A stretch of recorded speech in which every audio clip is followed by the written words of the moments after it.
human being versus human doing. So we are called human beings, but what often happens is we become a human doing.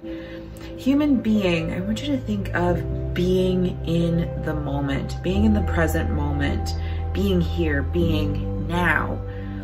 And then a human doing is the person that gets caught up in their mind, they get caught up in the doing, and they define themselves by how much things are on their to-do list, by how many things keep them satisfied, by the act of what's next. A human being says, what am I doing right now?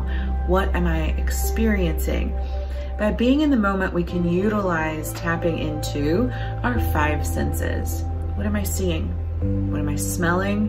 What am I tasting? What am I hearing? And what am I feeling? We come into our 5 senses and we come into the now. We come into the being. By being a human, we're allowed to tap into those 5 senses whenever we need to come into the present moment. This allows us to set aside all of the doing for a moment and just be here. Imagine if you were just standing and you were caught up in thoughts and someone came over and gave you a little push. You would most likely fall over.